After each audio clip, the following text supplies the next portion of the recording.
Well, maybe if you change the name on the indictment to former Deputy FBI Director Andy McCabe instead of James Comey, maybe you'd have a case to make against them criminally for having made a leak in 2016 to the Wall Street Journal, which is the basis of the indictment against James Comey.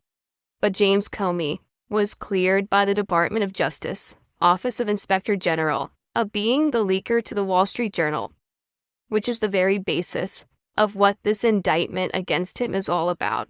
In fact, I am sure that this is a report that I happen to have. You will too, because I posted it up on Legal AF Substack that Donald Trump and his Department of Justice want to bury. I'm quite confident that Lindsay Halligan, I've been a federal prosecutor for all of 72 hours, Halligan, I'm sure she's never seen it. You know who did see it? Besides what I'm going to do with you today and you reading it yourself, you know who did see it? The prosecutors, the career prosecutors who told Lindsay Halligan in a memo when she joined 72 hours ago that she could not bring this prosecution in good conscience, that these were false charges, that this case could never be sustained for perjury against him because they knew about the Office of Inspector General of the Department of Justice report back in 2018, which completely cleared Comey based on sworn testimony and found that McCabe was at issue. In fact, the Wall Street Journal called McCabe, not Comey, the new deep throat, that he was leaking like a sieve to papers like the Wall Street Journal and then turning around and blaming other people in the FBI for it. That's an article that was written in 2018. We're now in 2025. Lindsay, you should catch up on your reading. Maybe you would have decided to decline to bring this prosecution. I'm Michael Popak. You're on the Midas Touch Network. Let's go to the smoking gun of the Office of Inspector General report and what it found. Now, this entirety of the indictment, it's hard to believe, but this 4-page indictment is about one exchange between Comey and Ted Cruz in 2020, at the end of September 2020, in the Crossfire Hurricane prosecution or investigation in which Cruz asked him about the leak in 2016 to the Wall Street Journal. Now, side note, this leak isn't even about Donald Trump. This leak is about whether there was an open investigation against Clinton and the Clinton Foundation or not. And so that got leaked to the Wall Street Journal by apparently McCabe, according to the Office of Inspector General. And so what is Donald Trump even complaining about? That is the thing that helped bring Hillary Clinton down. All the news and noise swirling around her email server, and whether she was participating in pay-to-play with the Clinton Foundation, that was actually a good thing for him. But no, he thinks he was caught in a lie. Let me show you the clip of the exchange, and this is it. And then let me read to you about that article and about what the findings were in a very thorough Office of Inspector General investigation by the Department of Justice. Let's play the Cruz-Comey clip. Did Russian assets? All right, let's shift to another topic. On May 3rd, 2017, in this committee, Chairman Grassley asked you point blank, quote, "Have you ever been an anonymous source in news reports about matters relating to the Trump investigation or the Clinton investigation?" You responded under oath, quote, "Never." He then asked you, quote, "Have you ever authorized someone else at the FBI to be an anonymous source in news reports about the Trump investigation or the Clinton administration?" You responded again under oath, "No." Now, as you know, Mr. McCabe, who works for you, has publicly and repeatedly stated that he leaked information to the Wall Street Journal and that you were directly aware of it and that you directly authorized it.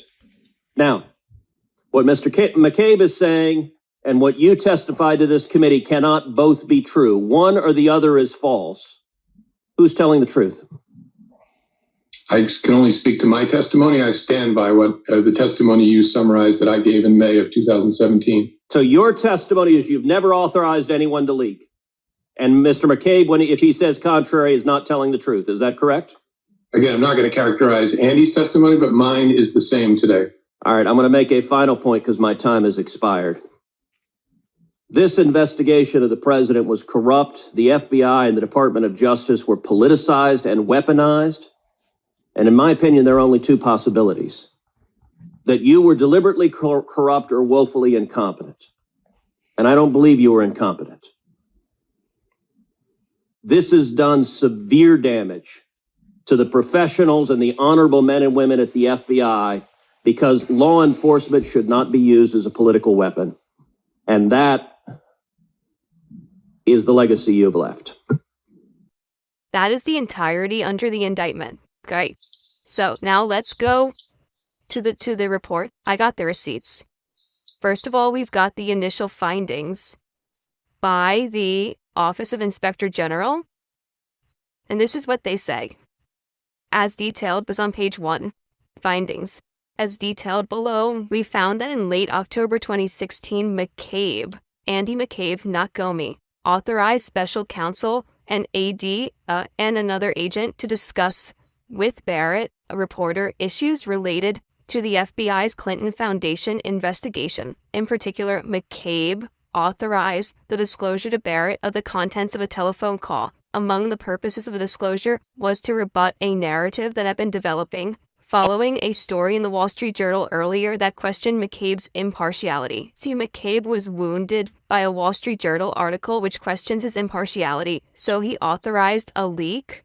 That's the findings at the very start of this. Now let's go to the pages of the report about why they concluded, the Office of Inspector General, that McCabe was the leaker and Comey had nothing to do with it.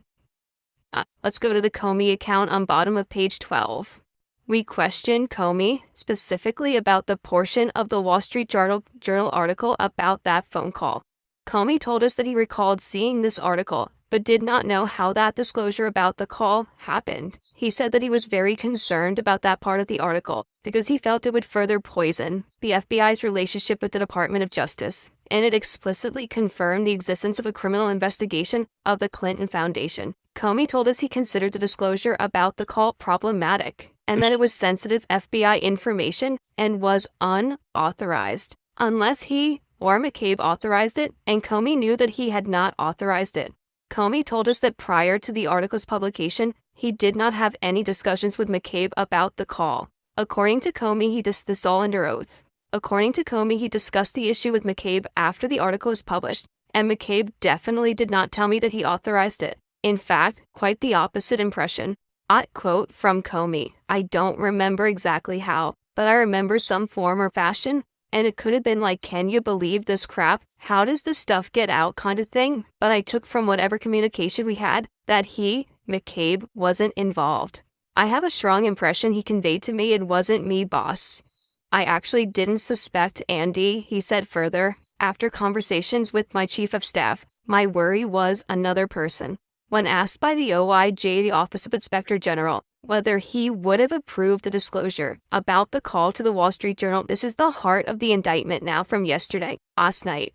Comey stated, quote, "So just to make sure there's no fuzz on it, I did not authorize this. I would not have authorized it. If someone says that I did, that we ought to have another conversation, because it doesn't make a lot of sense to me." And the report goes on, concludes that Comey is in the clear, that McCabe is the one that made the leak. And now Donald Trump has Halligan. Again, let me just remind you, 0 federal prosecutor experience. She's not a member of the bar of Virginia where she's practicing, although that may not have to be required. She's not a member of the Eastern District of Virginia bar where she's now a prosecutor, because I checked before I recorded. She's listed, by the way, along with her on Lindsay Halligan, she's listed in the Florida bar as being a member in good standing, but she's violated bar rules because she's listed the wrong address. She's still living in Miami, according to Florida bar, not living in the White House or, we'll just leave it at that. So what would I do with this? As I said earlier, this indictment is so skimpy, is so careless, is so bereft of proper factual foundation, and then dripping with prosecutorial misconduct, vindictive prosecution, selective prosecution. The animus of Donald Trump is palpable. You can read it every time he makes a post. And so you put all that together, you have